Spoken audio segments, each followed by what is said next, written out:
Good morning बच्चों, कैसे हो आप सब। आप सभी का स्वागत है जागृति क्लासेस के ऑनलाइन प्लेटफॉर्म पर, जहां हम पढ़ रहे थे उप सह संयोजक यौगिकों का नामकरण। उसका जो पहला भाग था यानी बेसिक पार्ट था, वो था ऑक्सीकरण संख्या निकालना। उसके बाद में हमने पढ़ा कि सूत्र से नाम कैसे लिखते हैं। अब एक छोटा सा पार्ट रह गया है, वो है नाम से सूत्र लिखना। तो ये बहुत ही आसान सा पार्ट है और इसमें क्या करते हैं, सारे रूल सेम है। क्या है? सारे रूल सेम है, बस इतना ही ध्यान रखना है। अब नाम देख के अपने को सूत्र लिखना होता है। क्लियर? देखो, तो आपको पहले वाले रूल पता है, तो इसमें आपको कोई दिक्कत नहीं आएगी। तो देखें, पोटेशियम लिखा हुआ है तो अपने लिख देंगे पोटेशियम। क्लियर? अब टेट्रासाइनो यानी ये किस में आता है? ब्रैकेट में आता है। टेट्रासाइनो CN की 4, टेट्रासाइनो आ गया। अब क्या लिखना है? निकलेट। निकलेट यानी इसके ऊपर ऋणावेश होगा, तो यहां पर मैंने लिख दिया निकल। अब निकल पर आवेश कौन सा है? प्लस का 2, प्लस का 2। क्लियर? ये प्लस का 2 आवेश किसके ऊपर है? निकल के ऊपर है। अब एक साइनाइड पर आवेश कितना होता है? साइनो पर -1, तो है कितने? 4। तो टोटल कितने हो जाएंगे? -4। अब इन दोनों को जोड़ेंगे और जो अपने पास आंसर आएगा वो अपने लिख देंगे यहां पर। बस इतना था। तो प्लस के 2 माइनस के 2 बचे कितने? 2। तो ये हो गया अपने पास K2। देखो बहुत ही सिंपल है, आ गया। पहले पोटेशियम है तो पोटेशियम लिख दिया, संख्या नहीं लिखनी, संख्या अपने आप आ जाएगी। टेट्रासाइनो यानी साइनो कितने? 4 है, तो CN बंद करो, 4 लिख दो। क्लियर? और निकल, निकलेट, तो निकल के ऊपर यहाँ -4 होगा, आपको पता चल गया, तभी निकलेट लिखा गया है। अब जो संख्या दी है वो लिख देते हैं। निकल प्लस 2 दिया हुआ है और CN पर -1 है, तो टोटल 4 -4, दोनों को जोड़ेंगे तो क्या आ जाएगा? 2 आ जाएगा और वो अपने यहाँ लिख देंगे। अब एक और सवाल करते हैं, ठीक है? वो सवाल करके अपने इसे खत्म करेंगे। क्लियर बच्चों? तो वो है अपने पास पोटेशियम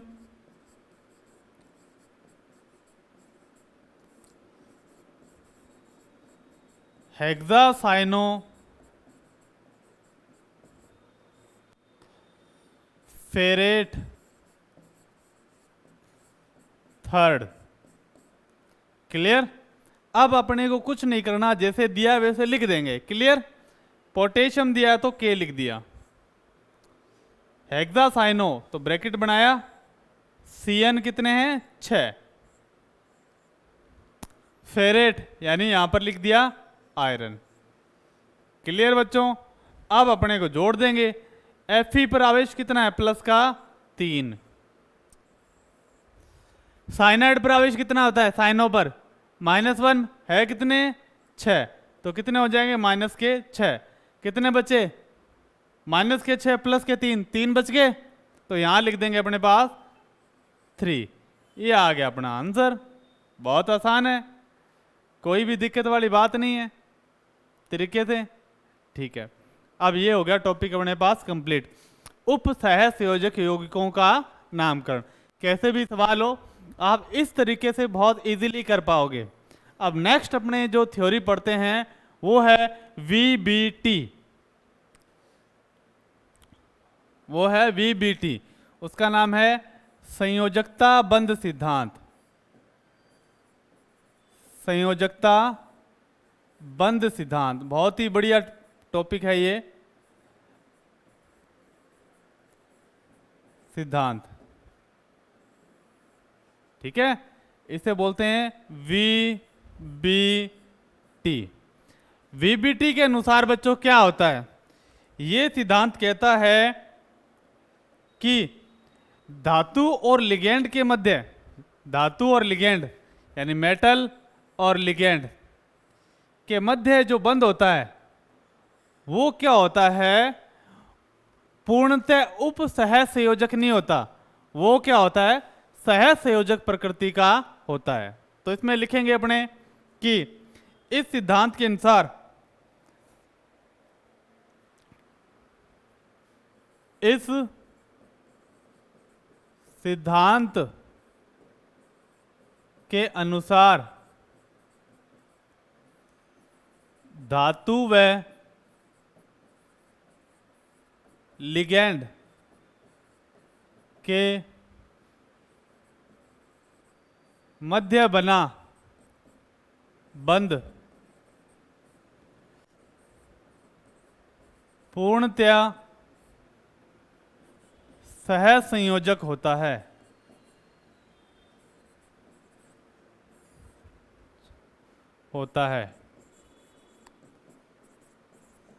क्लियर? तो ये जो वीबीटी आती है वो सहसंयोजक बंधों के सहसंयोजक बंध के बारे में बताता है। क्लियर? अब आपको क्या करना है, कुछ आपको रूल कराऊंगा, उससे पहले अपने क्या करना है कि संकरण के प्रकार पढ़ लेते हैं कुछ। ठीक है, तो बेसिक चीज है ये। ठीक है, यहां लिख देता हूं मैं संकरण कौन सा है, और संकरण दे के आपको बताना है सिग्मा बंध कितने बनेंगे, सिग्मा बंध की संख्या। क्लियर? और फिर आकृति कैसे बनेगी, ठीक है, और फिर अपने आकृति को यहां साइड में ड्रॉ कर देंगे। क्लियर?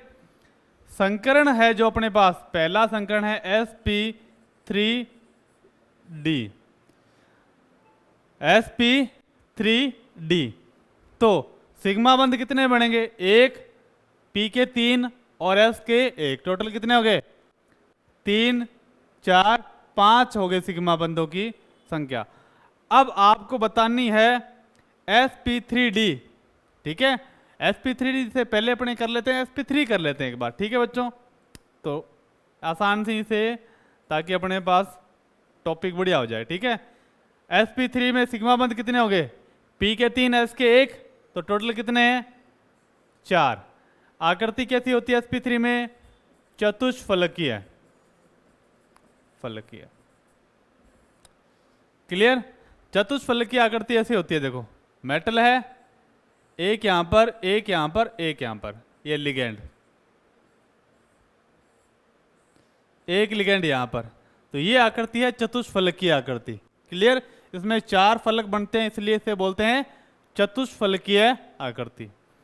उसके बाद में DSP2 बंध कितने बनेंगे, 1 2 और 2 4, 4 सिग्मा बंध बनेंगे। और आकृति होती है इसमें वर्गाकार, वर्गाकार समतलीय बोलते हैं। आप वर्गाकार लिख दोगे तो चल जाएगा काम। ठीक है, ये मेटल है, ये लिगैंड, ये लिगैंड, ये लिगैंड और ये लिगैंड, ये वर्गाकार आकृति। क्लियर बच्चों?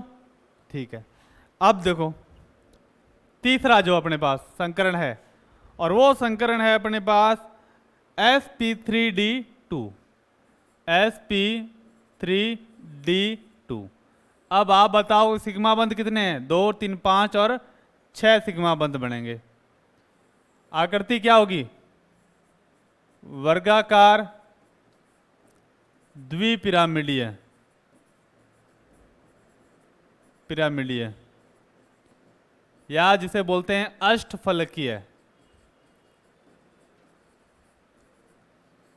ठीक है, ऐसे मेटल होगा बीच में, ये लिगैंड, एक लिगैंड यहां पर, एक लिगैंड यहां पर, यानी वर्गाकार द्विपिरामिडीय। ये अपने पास वर्ग है, ठीक है, और एक चारों कोनों पर लिगैंड है, एक यहां पर पिरामिड बना के एक लिगैंड यहां लगा दिया, सभी के कोने मिला दिए, तो वर्गाकार पिरामिडीय। एक पिरामिड नीचे बन जाएगा, तो क्या हो गया, वर्गाकार द्विपिरामिडीय। अष्टफलकीय इसलिए बोलते हैं, इसमें 8 फलक होते हैं, 1 2 3 4। ये चतुष्फलकीय तो नीचे 4 फलक और, टोटल कितने हो जाएंगे? 8 फलक हो जाएंगे। क्लियर? तो इसे क्या बोलते हैं? अष्टफलकीय बोला जाता है। क्लियर? अब उसके बाद में जो आता है अपने पास संकरण, वो है D2sp3। ठीक है, सिग्मा बंद बढ़ेंगे 6, देख लो 2 3 3 6, और आकृति सेम होती है, कोई दिक्कत वाली बात नहीं है। ठीक है, इसे फटाफट नोट कर लेंगे, फिर अपने कुछ रूल पढ़ेंगे।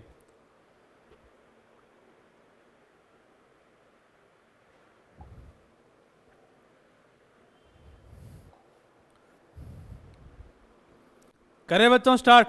ठीक, बहुत ही आसानी से आप कर रहे हो इसे। अब देखो, एक एग्जाम्पल लेंगे और उस एग्जाम्पल से पढ़े करेंगे।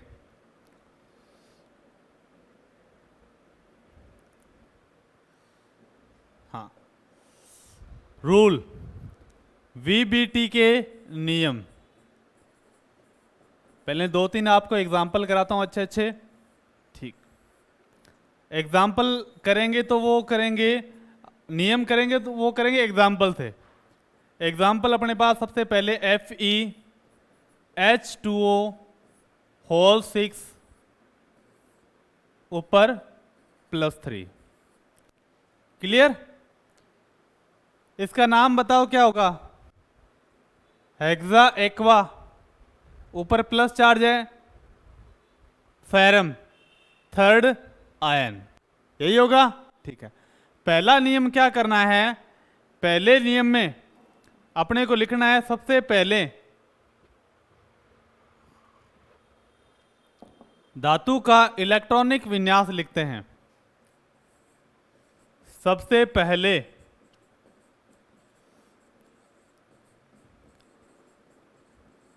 धातु का इलेक्ट्रॉनिक विन्यास लिखते हैं।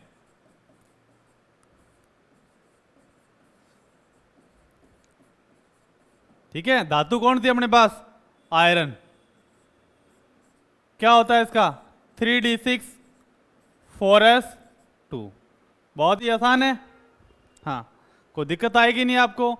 उसके बाद में क्या करना है? धातु की ऑक्सीकरण संख्या निकालेंगे। क्या लिखना है?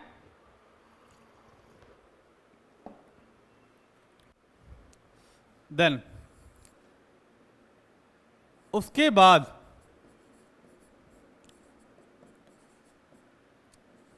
धातु की ऑक्सीकरण संख्या निकालते हैं। ऑक्सीकरण संख्या निकालकर धातु का इलेक्ट्रॉनिक विन्यास लिखते हैं। अब आप सभी को ऑक्सीकरण संख्या निकालनी आती है। तो देखो, एक बार फिर बता देता हूं। X धातु को मान लिया, H2O पर आवेश होता है 0, है कितने? 6, बराबर में +3, अपने पास आ जाएगा X +3। तो आयरन पर आवेश क्या हो गया? प्लस का 3 हो गया। क्लियर है बच्चों? कोई दिक्कत वाली बात नहीं है। ठीक है, तो Fe+3 यानी 3 इलेक्ट्रॉन निकलेंगे, 2 यहां से निकलेगा, 1 यहां से, तो 2 यहां से गए 0, 1 यहां से गया, तो यहां पर आ गया 3d5। क्लियर? ऑक्सीकरण संख्या के बाद में इसका इलेक्ट्रॉनिक विन्यास क्या हो गया? 3d5। किसका हो गया? Fe+3 का हो गया। क्लियर? उसके बाद में लिखना है नेक्स्ट पॉइंट, अपने पास थर्ड है शायद। ठीक, नेक्स्ट पॉइंट थर्ड में लिखना है कि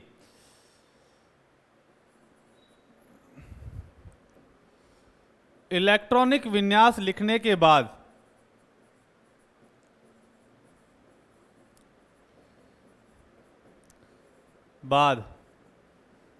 कक्षक व्यवस्थित करते हैं।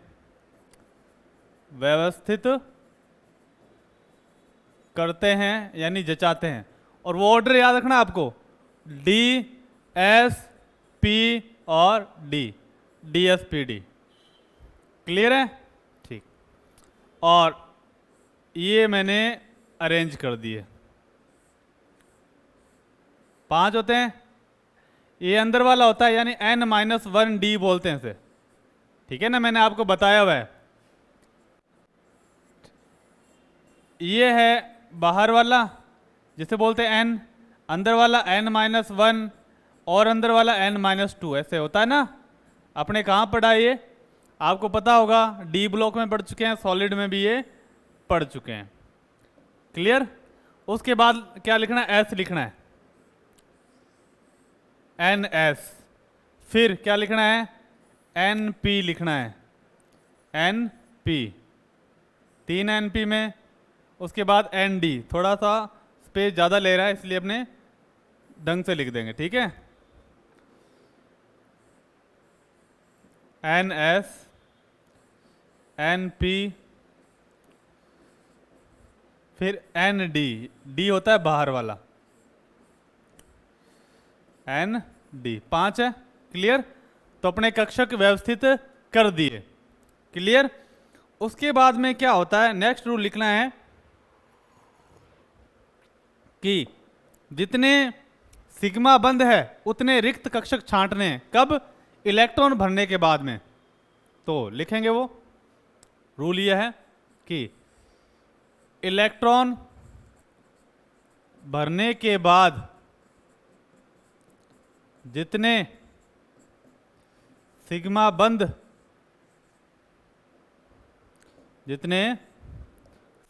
बंद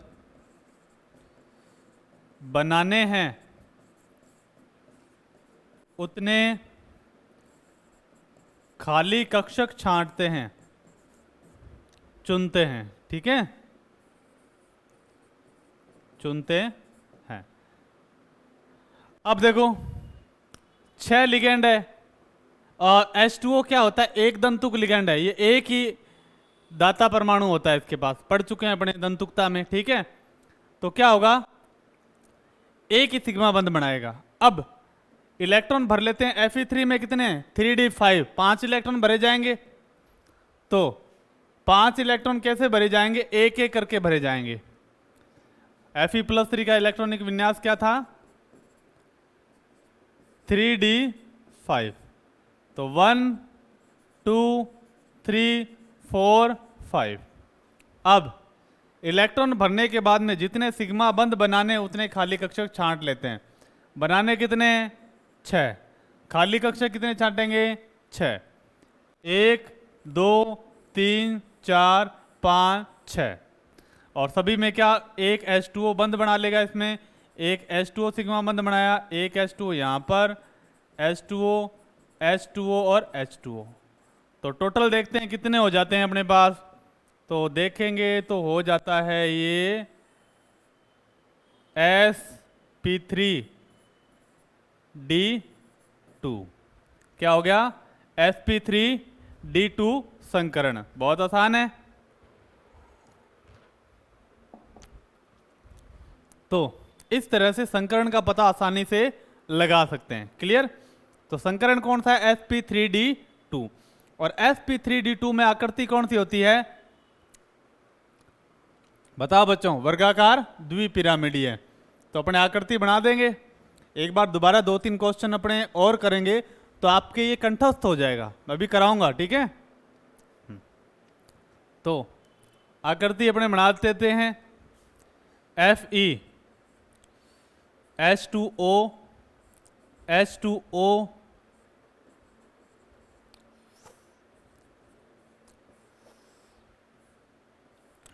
एक अपने पास H2O ऊपर से, एक H2O इधर से। +3 पूरा आवेश है तो इसके ऊपर अपने आवेश लिख देंगे +3। क्लियर? ये आकृति है अपने पास वर्गाकार द्विपिरामिडीय। ये पहला क्वेश्चन आता है। पहला क्वेश्चन तो अपने से पूछता है कि भाई संकरण कौन सा है, ठीक है, बता दिया अपने। दूसरे में पूछता है आकृति कौन सा है। तीसरे में पूछता है चुंबकीय गुण कौन सी है, चुंबकीय गुण। अब तीसरे सवाल की तरफ जाते हैं अपने, ठीक है बच्चों। अब चुंबकीय गुण पूछा जाता है, वो है कि अब देखो इसमें ये इलेक्ट्रॉन कौन से होते हैं, ये होता है अयुग्मित इलेक्ट्रॉन, अयुग्मित इलेक्ट्रॉन। क्लियर? तो यहां पर लिख देता हूं मैं थर्ड क्वेश्चन, ठीक है। चुंबकीय गुण आपको बताना है। चुंबकीय गुण में ध्यान रखना है, अगर अपने पास अयुग्मित इलेक्ट्रॉन है तो वो क्या होगा, अनुचुंबकीय। क्या होगा? अनुचुंबकीय। और अगर अपने पास अयुग्मित इलेक्ट्रॉन नहीं है, अयुग्मित इलेक्ट्रॉन नहीं है, तो क्या होगा? प्रति चुंबकीय। क्लियर? अब आपसे पूछ ले, अगर सिंपल क्वेश्चन है अणुचुंबकीय या प्रतिचुंबकीय, तो इसमें देखो अयुग्मित इलेक्ट्रॉन है 5 है, तो ये क्या हो गया? अणुचुंबकीय। अब पूछ ले कि कितना है, तो चुंबकीय आघूर्ण होता है वो, चुंबकीय आघूर्ण ऐसे निकलता है, चुंबकीय आघूर्ण। उसका फॉर्मूला होता है, उसे म्यू से दर्शाते हैं, फॉर्मूला होता है रूट n+2, आगे यूनिट है बीएम, बोर मैग्नेटॉन। n है अपने पास अयुग्मित इलेक्ट्रॉन की संख्या,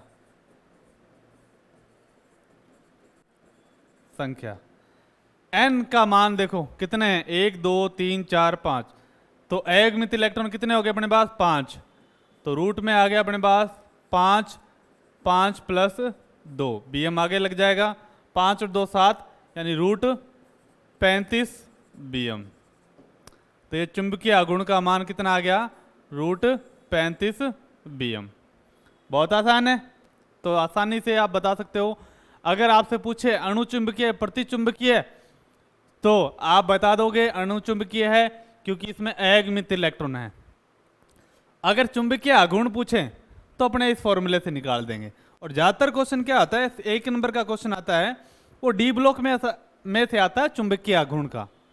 अब चौथा क्वेश्चन एग्जाम में आता है, वो होता है रंग से रिलेटेड, भाई रंगीन है या रंगहीन है। ठीक है, अगर अयुग्मित इलेक्ट्रॉन होंगे तो वो होता है रंगीन होता है, याद रखना। ठीक है, अगर अयुग्मित इलेक्ट्रॉन नहीं होंगे तो रंगहीन होगा। ठीक है, अब बताओ इसके पास अयुग्मित इलेक्ट्रॉन है तो ये कैसा है? रंगीन है। गुड। तो ये अपने पास इसका चौथा क्वेश्चन का आंसर ये लिखते हैं, रंगीन यौगिक है। रंगीन यौगिक है क्योंकि इसके पास क्या है? अयुग्मित इलेक्ट्रॉन। सिंपल है बच्चों, समझ गए? क्लियर है? अब देखो, अब आता है किस प्रकार का संकुल है, आंतरिक कक्षक संकुल है, कक्षक संकुल है, या बाह्य कक्षक संकुल है, ये बताना आपको। देखो सिंपल, आंतरिक का मतलब अगर अंदर वाले डी काम में आए तो उसे बोलते हैं आंतरिक कक्षक संकुल, अगर बाहर वाले डी काम में आए तो उसे बोलते हैं बाह्य कक्षक संकुल। तो आप देख के बता दोगे। अब बताओ संकरण में ये अंदर वाले डी काम में आ रहे हैं या बाहर वाले डी काम में आ रहे हैं? अगर बाहर वाले डी काम में आए तो इसे बोलते हैं बाह्य कक्षक संकुल। सिंपल। तो ये किस प्रकार का संकुल है? बाह्य कक्षक संकुल। बाह्य कक्षक संकुल। अब अपने सवाल बहुत आसानी से होंगे। नेक्स्ट एग्जाम्पल करेंगे अपने, कौन सा? नेक्स्ट एग्जाम्पल करेंगे और वो है बहुत ही आसान सा क्वेश्चन है अपने पास, NiCl4 -2। अपने वही कराएंगे जो एग्जाम में आए ताकि आपकी प्रैक्टिस बढ़िया हो जाए लास्ट ईयर के एग्जाम की। क्लियर? ठीक। अब देखो निकल का इलेक्ट्रॉनिक विन्यास लिखना है, पहले रूल तो आपको लिखाए हैं। निकल का क्या होता है, हाँ 3d8 4s2, ठीक है। इसका ऑक्सीकरण संख्या निकालेंगे तो आएगी प्लस की 2, आपको निकालनी सिखाई है, तो प्लस की 2 हो गया, तो ये 3d8 हो गया। अब क्या करते हैं, कक्षक व्यवस्थित करेंगे किस क्रम में, DSPD। डी अपने पास ये n-1 D, S NS, P NP, और फिर D आ जाएगा ND। क्लियर, कक्षक व्यवस्थित कर लिए, ठीक है। यहां पर अपने को लिखना है किसका है ये, Ni, रहने देते हैं इसको, ठीक, क्लियर। हाँ, अब उसके बाद में आपको क्या करना है कि इलेक्ट्रॉन भरने, 8 इलेक्ट्रॉन भरने, तो भर देते हैं अपने इलेक्ट्रॉन, कोई दिक्कत वाली बात नहीं है। 1 2 3 4 5 6 7 8 भर दिया 8 इलेक्ट्रॉन। अब क्या करना है, नेक्स्ट रूल, अब देख लेते हैं सिग्मा बंध कितने बनेंगे, कितने बन रहे हैं, 4 बन रहे हैं। सिग्मा बंध 4 बन रहे हैं, तो अपने क्या करेंगे, 4 खाली कक्षक छांटेंगे, 1 2 3 4, एक Cl के साथ, एक Cl के साथ, एक Cl के साथ, एक Cl के साथ। अब देख रहे हैं काम में कितने आ रहे हैं, sp3, यानी ये संकरण कौन सा है, sp3 संकरण। और sp3 संकरण में आकृति कैसी होती है, देख लेते हैं, Ni, एक Cl ऊपर, एक Cl ऊपर, एक Cl ऊपर, और एक Cl यहां पर। तो ये आकृति कैसी है, चतुष्फलकीय आकृति है, सिंपल, ठीक। अब आपको चुंबकीय आघूर्ण निकालना है, एक इसमें ज्यादा बना दिया मैंने, सॉरी, ठीक है। ये ठीक, 1 2 3 4 5, दोबारा से इलेक्ट्रॉन भर के देख लेते हैं, 1 2 3 4 5 6 7 8, ठीक है बच्चों। परिचय संकरण पे कोई फर्क नहीं पड़ रहा था, क्लियर, ठीक। अब देखो अपने पास चुंबकीय आघूर्ण निकालेंगे, तो पहले ये बताना अणु चुंबकीय है, 2 इलेक्ट्रॉन है, अयुग्मित, तो ये क्या है, अणु चुंबकीय है, चुंबकीय। चुंबकीय आघूर्ण निकालेंगे, म्यू N+2Bm, तो अयुग्मित इलेक्ट्रॉन n का मान कितना है अपने पास, 2, 2 + 2 आ गया अपने पास √8 Bm, तो म्यू की वैल्यू अपने पास इजीली आ गई। अब बताना रंगीन है या रंगहीन, 2 अयुग्मित इलेक्ट्रॉन है, तो ये क्या है अपने पास, रंगीन है, बहुत आसान है। देखो कोई भी आपको परेशानी वाली बात नहीं है, किसी भी टॉपिक को अपने बहुत ही आसानी से कर पाएंगे। अब एक एग्जाम्पल और करवाऊंगा अब मैं आपसे, ठीक है, वो है अपने पास क्रोमियम का कंपाउंड है, क्लियर, क्रोमियम का कंपाउंड है, और एक मैं आपको घर के लिए दूंगा, और एक मैं आपको क्या दूंगा घर के लिए। तो कंपाउंड का नाम लिखिए आप,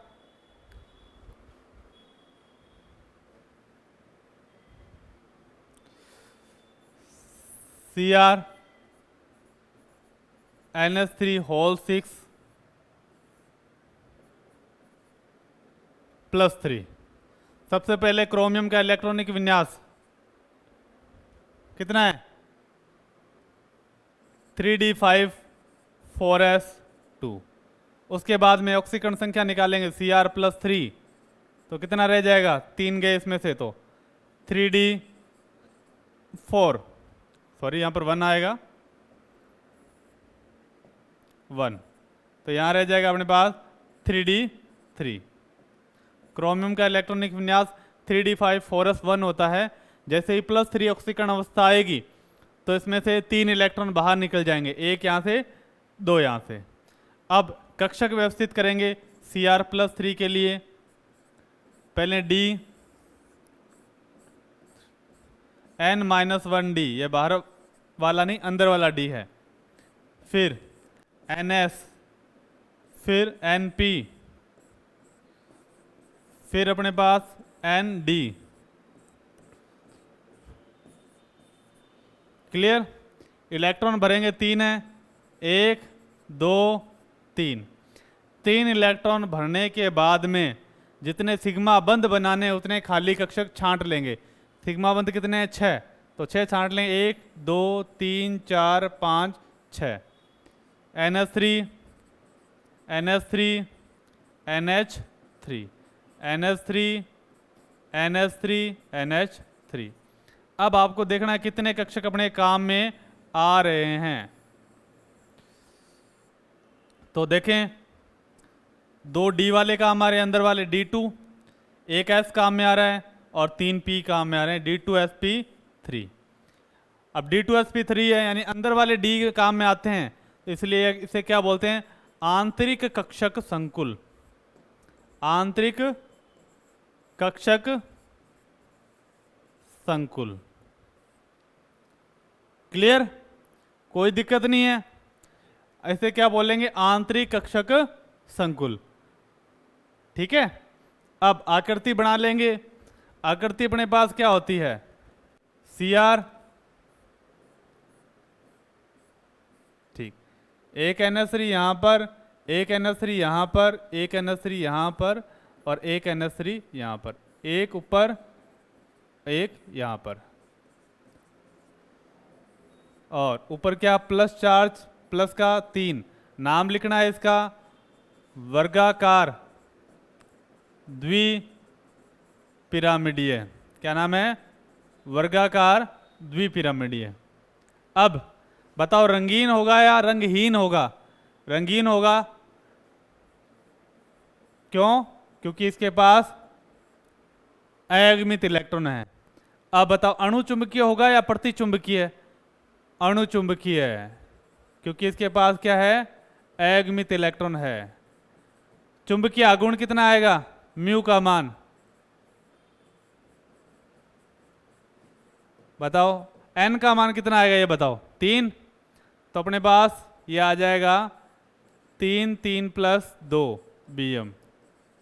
वैल्यू आ गई अपने पास √15 Bm।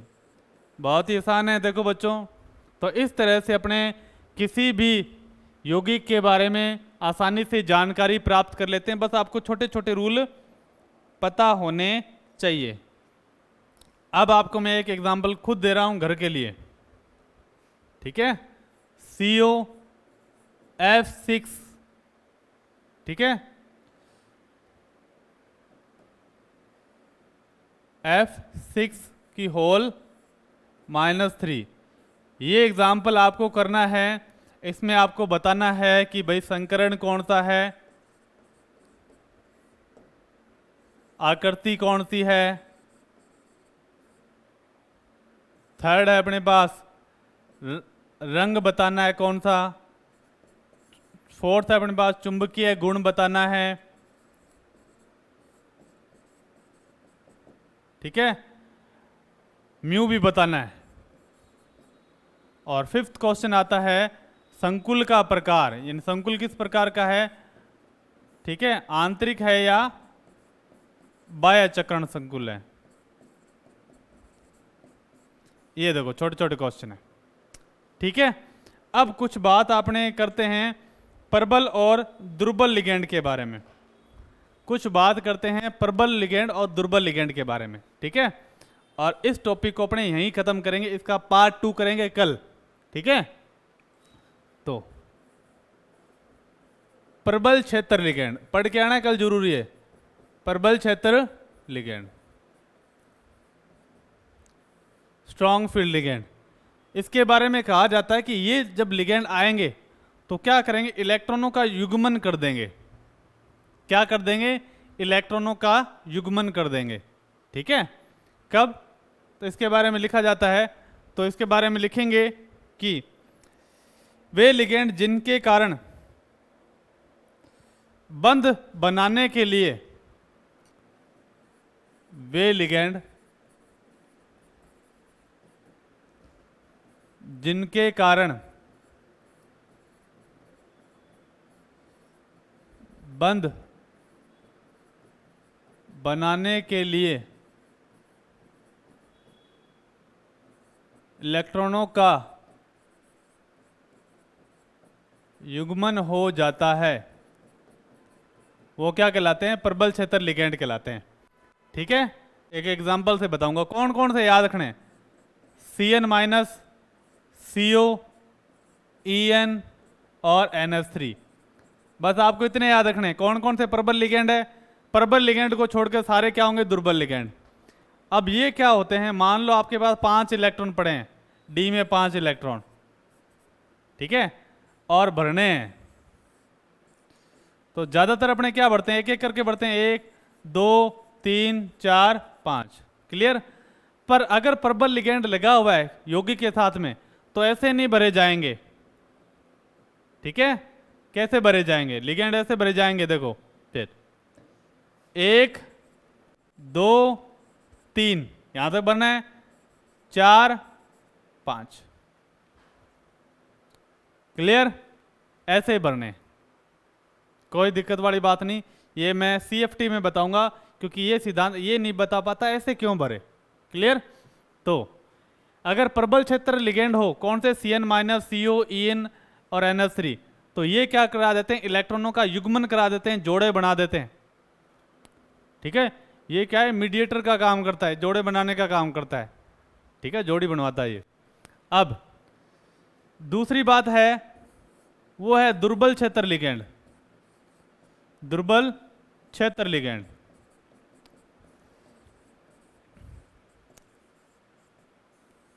इसके बारे में लिखना है, वे लिगेंड जो इलेक्ट्रॉनों का युग्मन नहीं करा पाते हैं, क्या कहलाते हैं, दुर्बल क्षेत्र लिगेंड कहलाते हैं। अब आपको ये जरूरी नहीं है आप दुर्बल क्षेत्र लिगेंड याद करो, कोई जरूरी नहीं, आप प्रबल याद कर लो 4, उसके अलावा सारे क्या दुर्बल हैं, क्लियर। एक ट्रिक बता रहा हूं, वैसे और भी होते हैं पर आपको जो अपने 12th लेवल तक आते हैं उसके हिसाब से ये है, क्लियर। प्रबल क्षेत्र कौन थे, Cn minus, CO, En, NH3।